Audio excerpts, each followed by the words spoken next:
नमस्कार, मैं Rashmi Jain, yes data news Bhopal Madhya Pradesh. Sadhvi Pragya Thakur ने जब अपने घर पर तिरंगा फहराया, हमने उनसे कुछ विषयों पर बात करने की कोशिश की।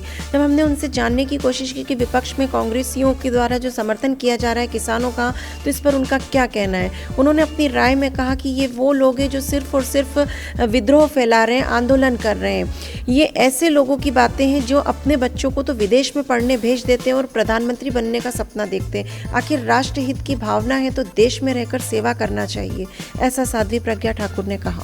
गणतंत्र दिवस के राष्ट्रीय पर्व के पावन उत्सव पर भोपाल लोकसभा सहित संपूर्ण राष्ट्र को बहुत बहुत बधाई देती हूँ और हार्दिक शुभकामनाएं। तमाम प्रकार से क्रांतिकारियों ने जिस प्रकार से अपने सभी भावों को संजोकर देश के लिए समर्पित किया, उसके पश्चात मिली हुई स्वतंत्रता के गणतंत्र जिस दिन स्थापित हुआ वो दिवस आज आया है। ये दिवस हमारे लिए बहुत महत्वपूर्ण है। सुव्यवस्थित संचालन करते हुए आज 72 वर्ष हो गए हैं। हम सब एकजुट होकर के अपने देश की अखंडता को बनाए रखें। देश को अखंड बनाना भी है, भारत को विश्व गुरु पर पुनः स्थापित करना है। इस संकल्प के साथ मैं पुनः सबको गणतंत्र दिवस की हार्दिक शुभकामनाएं दी।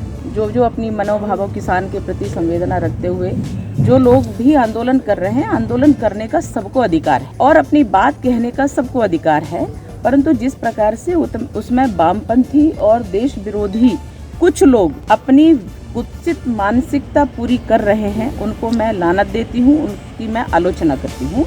परंतु मैं किसानों से आग्रह करती हूँ और उस प्रदेश के लिए मैं विशेष तौर पर कहती हूँ, देश की स्वतंत्रता में उस प्रदेश के तमाम क्रांतिकारियों का बहुत योगदान रहा है और पंजाब प्रदेश, हरियाणा प्रदेश बहुत ज़्यादा क्रांतिकारी विचारों के हैं और क्रांतिकारियों के साथ साथ देशभक्त हैं, क्योंकि प्रथम गुरु से लेकर के और 10वें गुरु तक के देश के लिए बलिदान को कभी नकार नहीं सकते।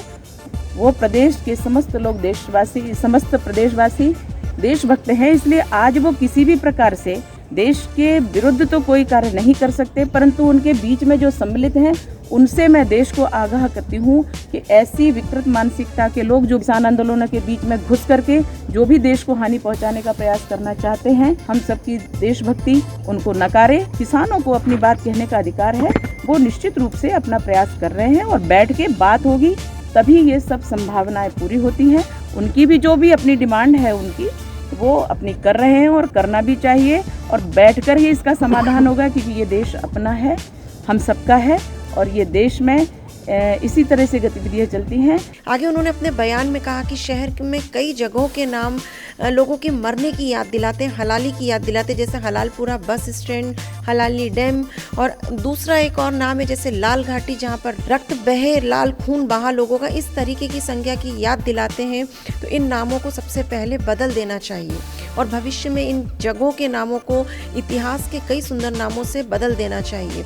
एक नवनिर्मित भोपाल का निर्माण किया जाना चाहिए, ऐसा साध्वी प्रज्ञा ठाकुर ने कहा। और जिस प्रकार से मध्यकाल में मुगल शासकों ने और यहाँ भोपाल में विशेष तौर पर दोस्त मोहम्मद खान ने जिस प्रकार से उत्पात मचा करके खून की नदियां बहाई, जिसका लाल घाटी नाम उनके पुत्र के खून के रक्त के कारण पड़ा है। हलाली डैम, हलाल हिंदू राजाओं को हलाल किया गया वहाँ और इसलिए उसका नाम हलाली डैम और ये सब रखा गया है। मुझे लगता है कि कल उमा दीदी ने भी मुझे बात की है इस विषय पर और वो भी इसके लिए प्रयासरत है। उन्होंने जब वो सांसद थी तब भी उन्होंने इसका नाम बदलने का पूरा प्रयास किया था और किया भी है। उसकी आगे प्रक्रिया बढ़ी है, इसके आगे मैं प्रक्रिया बढ़ाती हूँ।